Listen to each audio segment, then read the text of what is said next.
Hi everyone, Fariba here, and I'm excited to bring you another fun and creative tutorial on watchknitting.com. Today we are making a beautiful, stylish and trendy hooded scarf that's super simple to create. Even if you are a beginner, this is a great project to try. Let's get started.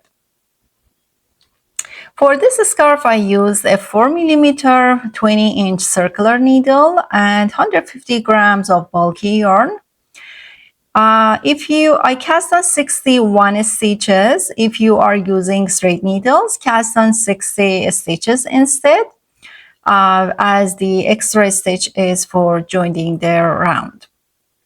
Here I have already cast on my 60 stitches plus one extra stitch for joining the round. To join the round seamlessly, transfer the extra stitch to your left needle and place a marker before that and knit the first two stitches together. This will create a smooth continuous edge for your project. I'm knitting this scarf in garter stitch and starting with a purl row. In circular needle knitting, garter stitch alternates between one row of purl and one row of knit. If you are using straight needles, simply knit every row. I will continue the garter stitch in the round for 22 centimeters, which will form the neck portion of the scarf. Here we go.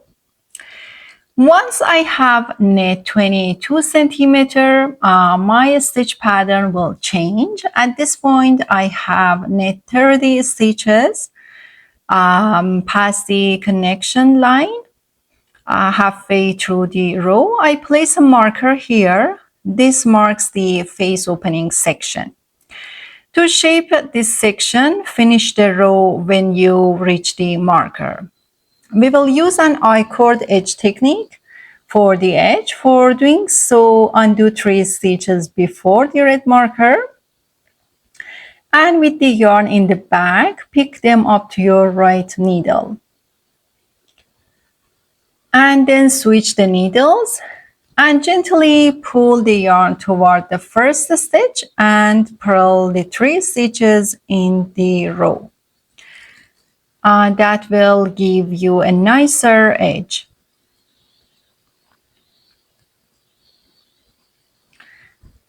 And then return to the main pattern.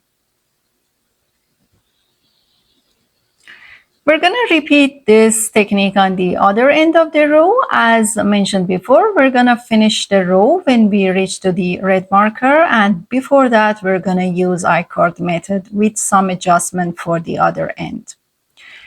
Also pay attention that from now on the connection line will be at the middle of the row to keep the pattern seamless. Here we go. I changed to purl now.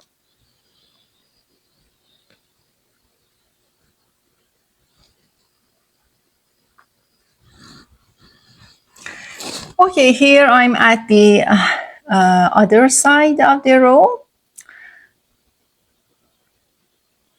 And here is the red marker. So I undo 3 stitches before that. And then with the yarn this time in the front, pick them up in the to your right needle. Then switch the needles and gently pull the yarn toward the first stitch, and this time knit the 3 stitches in the row instead of purling them.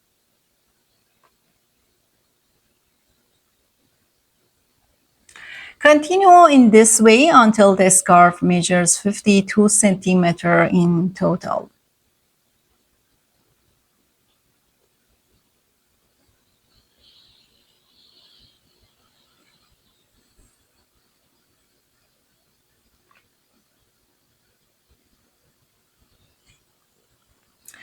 Now I'm done with my yarn, and I use 150 grams of the yarn. Let's do a quick review here. We started by casting on 61 stitches, joined the round and dropped to 60 stitches. Then we continued knitting in the round for about 22 centimeters before opening the middle section for the face. Afterward, we kept knitting until the piece measured 52 centimeters.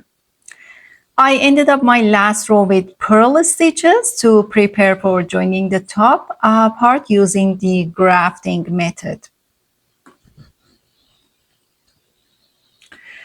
The grafting method is especially useful when you have live stitches on both sections, such as at shoulders, and you want to create a seamless joint. It essentially adds a new row of knitting that looks as if it were part of the original fabric. To do so, you will need a tapestry needle and the remaining working yarn. For demonstration purposes, I'm using a different color of yarn. I will undo this later and use the working yarn instead. Let's begin. Lay both pieces flat with the needle tips on the right side. Insert the tip of your tapestry needle purlwise into the first stitch of the bottom needle and pull the yarn through. Then go to the top needle and insert the tapestry needle into the first 2 stitches purlwise, pulling the yarn through again. Next, return to the bottom needle and insert the needle, this time knitwise, into the first stitch.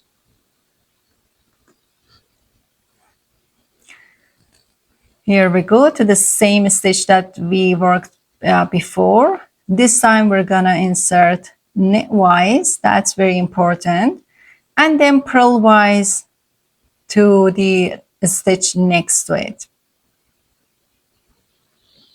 and pull the yarn. As you work, you will notice the result resembles a V shape, just like the stitches in the knitted fabric.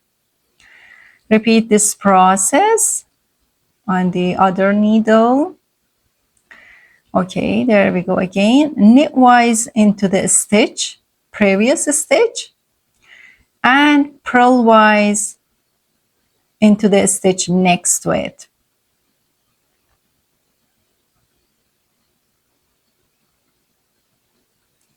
Again, go back to the other needle and repeat that.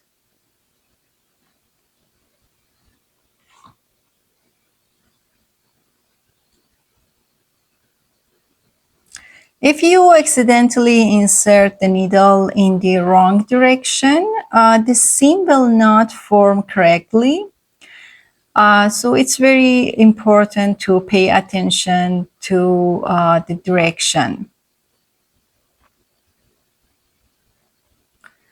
While this technique can feel a bit tricky at first, it becomes enjoyable once you get the hang of it.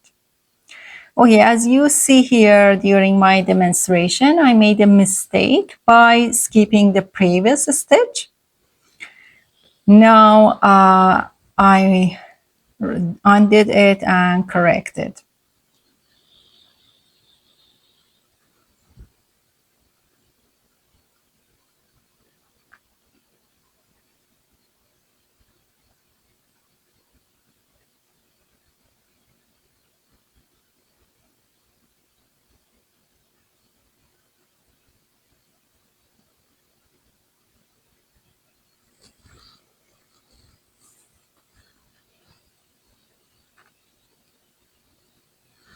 Now I'll remove my red yarn and use the remaining working yarn to join the 2 sections.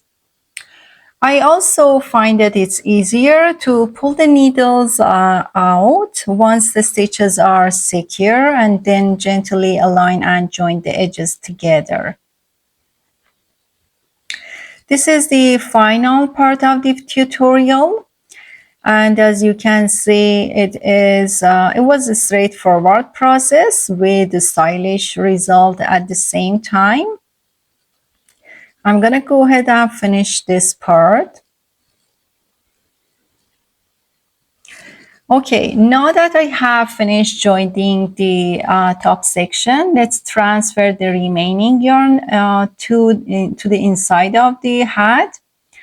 If you want your top to be pointy, stay pointy like mine, simply leave it as it is. If you prefer a softer, more rounded look, you can sew the top edge slightly to give it a smoother edge.